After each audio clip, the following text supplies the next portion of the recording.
saya susul, tapi agak lama. Dia udah sampai baru saya datang. Terus dia cerita yang bukan-bukan, katanya saya mepet dia.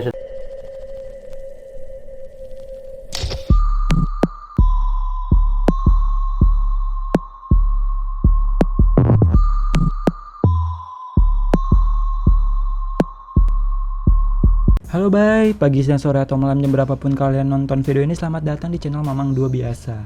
Ya, balik lagi dengan Mamang Rahman di sini ya bye. Kali ini tuh kita ngelanjutin video yang kemarin, dimana si Bayi Emong itu marah-marah ke seorang kakek-kakek. Yang setelah diketahui ternyata kakek itu bernama kakek Suhut. Ya, kita panggil Pak Suhut aja lah ya. Dimana dijelasin kronologi dari si Bayi Emong tuh kemarin ngomongnya si Bapak Suhut ini tuh sampai nyerempet Bayi Emong 2 kali gitu. Bukan nyerempet ya, ngepepet Bayi Emong sampai 2 kali dan teriak minta uang. Sedangkan di sini nih keterangan dari Pak Suhut, dia tuh nggak melakukan hal itu gitu, Bay. Oke lah, untuk lebih jelasnya kita setel dulu nih videonya. Boleh. Begini, waktu itu hari Jumat, habis sholat Jumat di Masjid Mutia, saya keluar bawa buku, bawa dagangan saya, melintas tiba-tiba motor Bayi Emong, kan rumah orang tuanya di Cikini, jaraknya dekat sekali itu kan, dan saya ikutin gitu, tapi saya tahu oh ini Pak Bayi Emong yang sering nolong orang gitu. Ya, saya susul, tapi agak lama. Dia udah sampai baru saya datang. Terus dia cerita yang bukan-bukan, katanya saya mepet dia, sedangkan saya motornya kan jadul, Bu. Jadul motor saya, Mbak. Terus saya bilang, saya kemari mohon dibantu Pak Baim. Dia bilang saya minta-minta. Saya bilang saya dana buat modal buku-buku saya. Saya mungkin kagak mau tahu buku-buku yang saya bawa. Akhirnya saya diam aja tuh. Terus dia ngeledek saya. Orang nojol dipanggil, dikasih duit tuh berapa nggak tahu saya terus diam aja. Akhirnya saya, wah kalau caranya begini lebih baik saya balik aja lah.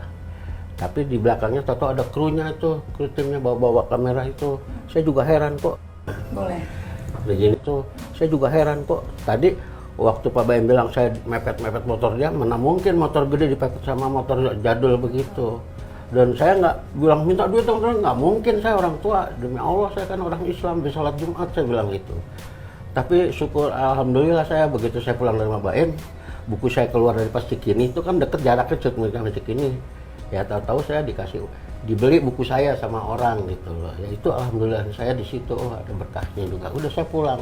Akhirnya saya pulang ke rumah. Saya kan banyak yang nelfon tuh, berkecamuk saya.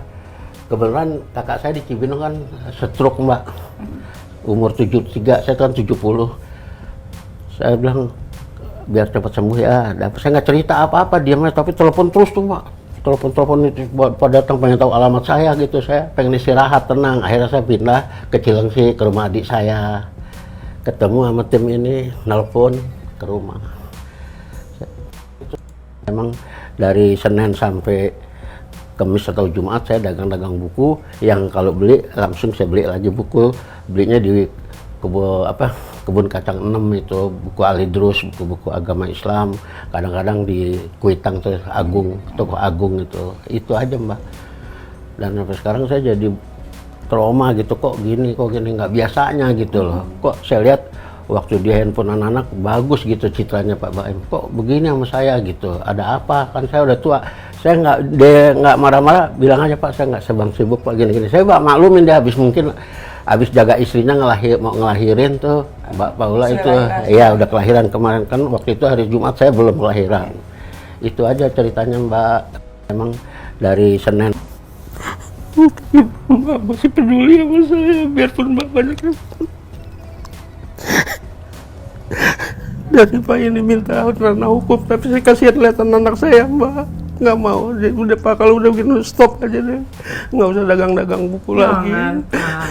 Jangan, itu namanya kita nggak pernah tahu ya Pak ya, namanya hidup kita kan nggak pernah tahu. Kadang kita bisa ketemu orang baik, kadang kita bisa ketemu orang jahat. Ya, mungkin Bapak lagi diuji kesabarannya. Ya Pak ya. Nah Pak, bagaimana perasaan Bapak saat tahu Bayi Emong tiba-tiba ngomel terus nuduh Bapak pengemis?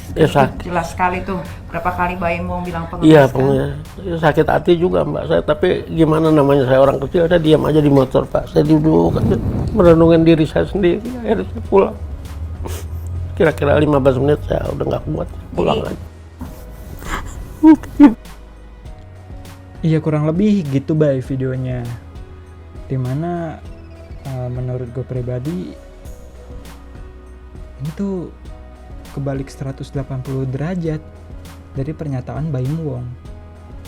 Semua statement-statement yang dikatakan oleh Baim Wong kemarin itu dibantah semua oleh Bapak Suhut ini. Jadi kita juga kurang tahu nih kronologi aslinya gimana. Ya tapi di balik musibah selalu ada berkah. Setelah kejadian ini tuh ada sebuah yayasan yang bernama Gerak Menebar Kebaikan mengumpulkan donasi untuk si Bapak Suhut ini, dan alhamdulillah sudah terkumpul 50 juta rupiah. Dan kayaknya hari ini udah dikasih deh ke si Bapak Suhut ini. Dan terus juga nih ada lagi pengusaha asal Samarinda, Haji Suryansyah atau sering disebut Haji Sasa, terbang ke Jakarta untuk menemui Pak Suhut. Dari Samarinda rela-rela terbang jauh-jauh ke Jakarta buat nemuin si Bapak Suhut ini, bay. Dan tentu saja pertemuannya ini bukan tanpa alasan. Si Haji Sasa ini tuh pengen ngasih donasi gitu atau bantuan ke si Bapak Suhut ini. Wah anjir nih duitnya segepok.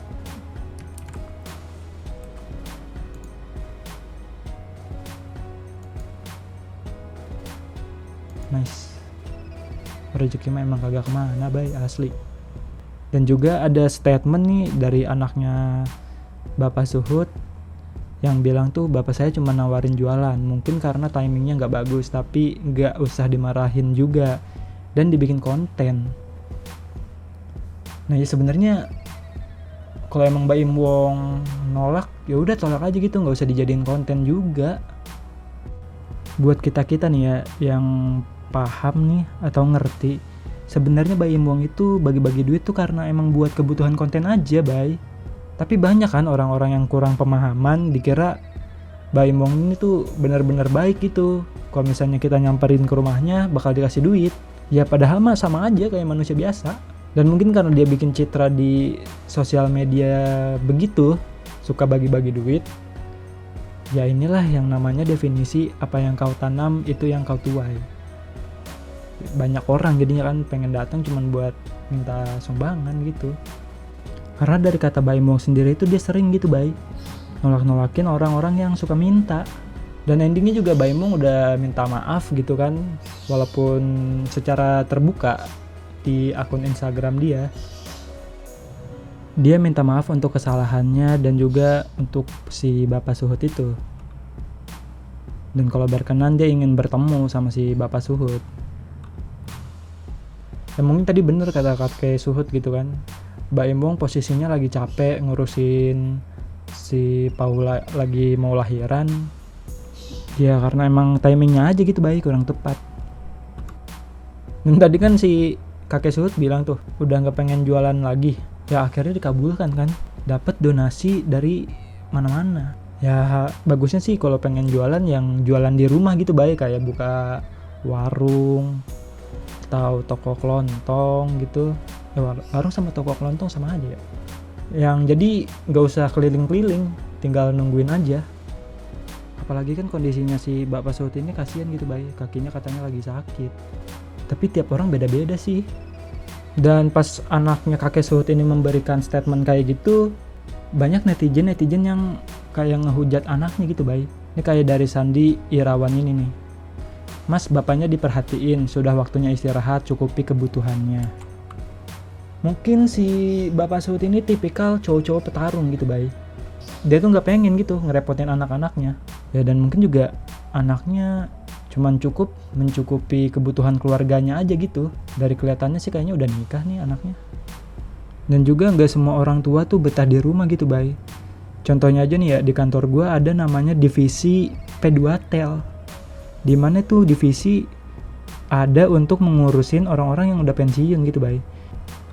Jadi yang ngurusin orang pensiun juga udah pensiun gitu bay. Jadi kadang juga mereka tuh suka ngadain kegiatan kayak sepeda santai gitu bay. Intinya mah gak betah di rumah, padahal udah pensiun, masih suka di kantor. Atau juga sebenarnya tuh karena habit atau kebiasaan gitu bay, dimana sering menjalani rutinitas ketika udah pensiun bingung mau ngapain. Ya mungkin aja sih Bapak Suhut ini juga dulu rutinitasnya tuh berdagang, jadi kebiasaan sampai sekarang. Ya oke lah, segitu aja video gue kali ini bay. Layaknya surat Al-Ikhlas, kenapa di surat Al-Ikhlas itu nggak ada kata ikhlasnya? Karena sebenarnya ikhlas itu adalah suatu hal yang tidak terlihat, terbaca, dan terucap. Melainkan sebenarnya ikhlas itu berdasarkan dari hati. Jadi untuk kalian nih, bersedekahlah mulai dari hati gitu bay. Insya Allah berkah. Nah kalau udah dari hati, baru dah tuh ginjal boleh didonasiin, terus mata ya kan, paru-paru boleh. Nggak bercanda-bercanda. Ntar lu malah donasi organ dalam lagi. Oke, Mamang Rahman cabut dulu. Jangan lupa like, comment, subscribe, sama share dong. Oke.